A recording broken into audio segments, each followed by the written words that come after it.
जय मेरे प्यारे भाई और बहन, स्वागत है आपका आपके YouTube चैनल स्टडी विद केसी में। मैं आज लेकर आया हूं 10th का अरिथमेटिक प्रोग्रेशन में शॉर्टकट। एग्जाम में आएगा, आप इसी मेथड का यूज करिएगा। तो क्वेश्चन कैसे पूछेगा और उसका कैसे शॉर्टकट यूज करेंगे। तो सवाल कुछ इस तरह का पूछेगा कि कोई n टर्म है, क्या है, कोई n टर्म है, उसका n टाइम्स, उसका n टाइम्स इक्वल है किसके, इक्वल है किसके, m टर्म्स के, उसके m टाइम्स के, उसके m टाइम्स के। यानी कि nth टर्म का n टाइम्स, nth टर्म का m टाइम्स दोनों क्या है, इक्वल है। तो हमसे सवाल पूछेगा n plus m term, n plus m term, तो उसका आंसर क्या होगा, हमेशा उसका आंसर होगा जीरो। हमेशा उसका आंसर क्या होगा, जीरो। याद रखिएगा। आपको एक एग्जांपल देते हैं, ये भी पूछ सकता है। कैसे पूछ सकता है कि अगर मान लीजिए फोर्थ टर्म का फोर्थ टाइम और सिक्स टर्म का सिक्स टाइम दोनों इक्वल है, तो हमसे क्या पूछेगा, 4 और 6 कितना होगा, प्लस करेंगे तो 10। तो 10th टर्म कितना होगा इस एपी का, जीरो। ये आप याद रखिएगा, ठीक है। इसी में दूसरे टाइप का सवाल क्या पूछ सकता है, दूसरे टाइप का सवाल ये पूछ सकता है कि अगर कोई nth टर्म कितना है, 1/n, कितना है, 1/n, और nth टर्म कितना है, 1/n। देखिए यहां पर क्या हो रहा है, रेसिप्रोकेट हो रहा है। ये इधर nth टर्म 1/n है, तो वही nth टर्म कितना है, 1/n। तो उस समय n इंटू nth टर्म कितना हो जाएगा, हमेशा कितना होगा, 1। कितना होगा, 1। एग्जाम्पल देता हूं, जैसे कि अगर मैं सवाल आ जाए कि थर्ड टर्म कितना है, 1/5। थर्ड टर्म कितना है, 1/5, और वहीं पर ये उधर आ जाए, यानी कि फिफ्थ टर्म कितना हो जाए, 1/3, यानी कि ये इधर चल जाए, ये इधर आ जाए। तो उस समय यानी कि इन दोनों टर्म का जो मल्टीप्लाई, यानी 3 5 जा 15 टर्म कितना होगा, हमेशा 1, हमेशा कितना होगा, 1।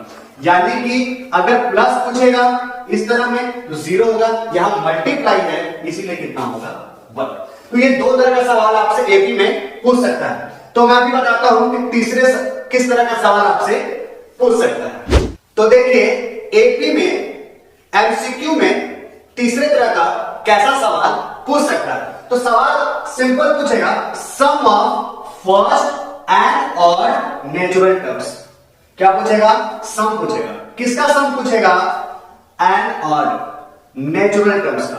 तो सिंपल इसका शॉर्टकट क्या है, इसका शॉर्टकट है एन स्क्वायर। क्या है, एन स्क्वायर। आपको एग्जांपल समझाता हूं। तो फर्स्ट एंड ऑड, कुछ ऑड नंबर ले लेते हैं, जैसे शुरू से 1 3 5 7 9। तो हमसे इसका सम पूछेगा, यानी कि आंसर क्या पूछ रहा है, S5। तो सिंपल आपको कुछ नहीं करना, गिनना है 1 2 3 4 5, और 5 पर क्या कर देना है, स्क्वायर कर देना है। क्या कर देना है, स्क्वायर। जितने टर्म है उसका स्क्वायर कर देना है। तो 5 का स्क्वायर 25। तो ये रहा आपका आंसर। तो जब भी आपसे sum of first n odd natural terms पूछेगा तो आप क्या फॉर्मूला लगाएंगे, n स्क्वायर। ठीक है, जितने टर्म्स हैं उसका स्क्वायर कर देंगे। अच्छा, यहां पर अगर ऑड की जगह पर अगर इवन हो गया तो सवाल सेम टू सेम यही पूछेगा, बस यहां ऑड की जगह अगर क्या हो गया, इवन हो गया, तो उसमें क्या होगा, सम, उसमें सम होगा n प्लस 1। क्या होगा, n ब्रैकेट में है n प्लस 1। आपको एग्जांपल समझाते हैं, कुछ एग्जांपल 2 4 6 8। तो भैया इसका पूछेगा, बताओ, मान लो और ले लेते हैं, 10 भी ले लेते हैं, 12 भी ले लेते हैं। तो देखो भैया कितने टर्म है, n कितना है, 1 2 3 4 5 6। तो n कितना है, 6 है। तो यहां वैल्यू पुट कर देते हैं, तो इसका सम कितना हो जाएगा, n के जगह पे कितना रखना है, 6, क्योंकि 6 टर्म है, और यहां पे 6 प्लस 1। आंसर कितना आ गया, 6 प्लस 1 7, 7 6 42।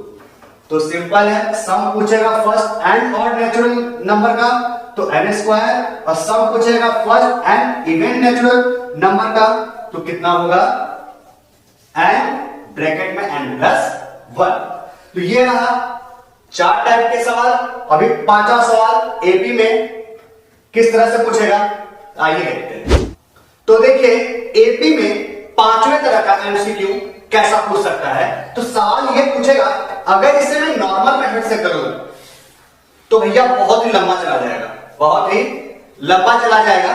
इसीलिए शॉर्टकट मेथड का यूज करेंगे। जो मैं बताऊंगा उसी मेथड का यूज करिएगा, तभी तुरंत आंसर आएगा। तो सवाल क्या पूछेगा, the ratio of the sum of n terms of the 2 APs. कितने एपी हैं? 2 एपी हैं, और उन दोनों के सम का रेशियो एन टर्म के, दोनों एपी के अलग अलग दोनों एपी हैं, और दोनों एपी के एन टर्म्स का जो रेशियो है वो कितना है? 3n+1 ratio 5n+3। इसको इस तरह लिखेंगे 5n+3। तो हमें फाइंड करना है उन्हीं दोनों एपी के 9th टर्म का रेशियो। इस तरह से सवाल दे देगा, ठीक है।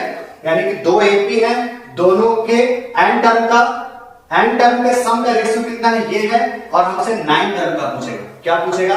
9 टर्म का पूछेगा। तो आपको जितने भी टर्म का पूछेगा, 9 टर्म का पूछेगा, इसमें 2 से मल्टीप्लाई कर देना।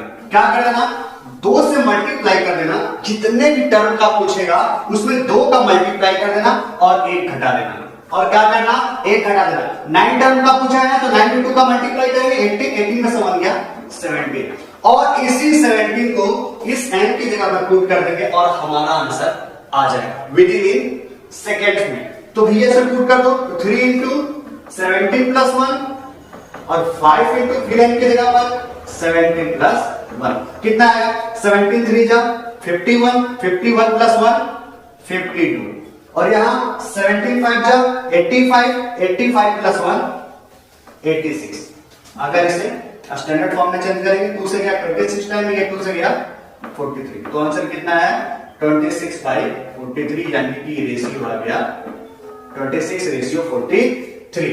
यानी कि जो भी टर्म पूछेगा उसमें 2 से मल्टीप्लाई करके 1 माइनस कर देना, और भैया जो रेशियो दिया है उसमें n के जगह पर 2 वैल्यू पुट कर देना, आपका आंसर आ जाएगा। तो ये रहा 5वें तरह का सवाल। अभी मैं आपको 6वें और 7वें तरह का सवाल बताता हूं। तो आइए देखते हैं कि 6ठे तरह का सवाल कैसा पूछेगा। तो 6ठे तरह का सवाल ये पूछेगा कि हाउ मेनी 3 डिजिट नंबर, कितने डिजिट नंबर?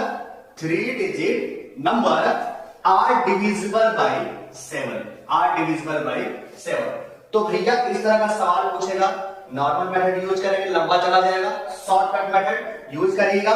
तो भैया 3 डिजिट नंबर कहां से कहां तक होता है हमें ये पता होना चाहिए, ठीक है भैया। तो सबसे छोटा 3 डिजिट नंबर कौन सा होता है? 100। कितना होता है? 100, ठीक है। और सबसे बड़ा कौन सा होता है? 999। तो ये आपको पता होना चाहिए। देखिए भैया 3 डिजिट पूछा है तो सबसे छोटा ये और सबसे बड़ा ये, और किससे डिविजिबल करने को बोला है? 7 से। किससे? 7 से। दोनों को भैया 7 से डिवाइड कर दो। दोनों किससे डिवाइड कर दो?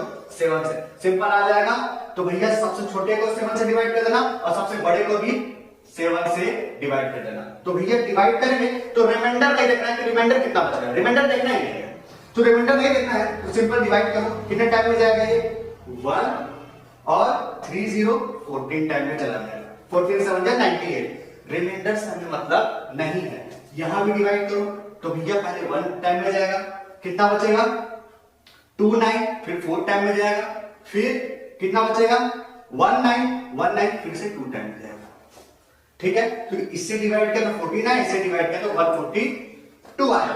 बस इसके बाद आपको कुछ नहीं करना है, बड़े वाले नंबर से छोटा वाला नंबर माइनस कर देना है। जो यहां पर आया है परसेंट, तो भैया बड़े से छोटा माइनस कर देना। आपको यहां माइनस कर देंगे 128। कितना आ गया? 128। ऑप्शन कौन सा हो? ऑप्शन सी, ठीक है। तो इस तरह का सवाल आएगा। तो सबसे छोटे वाले को भी 7 से, सबसे बड़े वाले को भी, अगर 7 है तो 7 से, 5 है तो 5 से डिवाइड करके बड़े से छोटे को माइनस कर देंगे, हमारा आंसर आ जाएगा। इसी सवाल को दूसरे फॉर्म में भी पूछ सकता है। यहां डिविजिबल बाय 7 ना देकर हमें क्या दे दे? मल्टीपल ऑफ 4 दे दे। क्या दे दे? मल्टीपल। 4 भी दे सकता है, कोई भी नंबर दे सकता है, लेकिन मल्टीपल पूछेगा तो हमें सेम टू सेम वही करना है। सवाल किस तरह से पूछेगा, how many number between 10 and 250, 10 और 250 के बीच में कितने नंबर हैं जो 4 के मल्टीपल है, जो 4 के मल्टीपल है। सेम टू सेम वही प्रोसेस यूज करना है। फिर 10 को किससे डिवाइड करना है, 4 से, और फिर 250 को भी किससे करना है, 4 से। तो भैया डिवाइड करेंगे कितने टाइम में जाएगा, 2 टाइम में जाएगा, रिमाइंडर से मतलब नहीं है।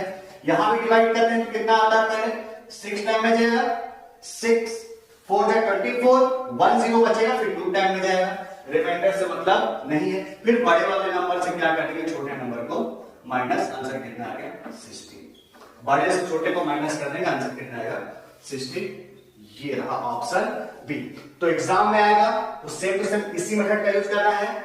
आपको 80 में कोई भी डाउट हो कमेंट सेक्शन में जरूर पूछे। ये वीडियो अपने दोस्तों को भी शेयर करें। तब तक के लिए जय हिंद, जय भारत।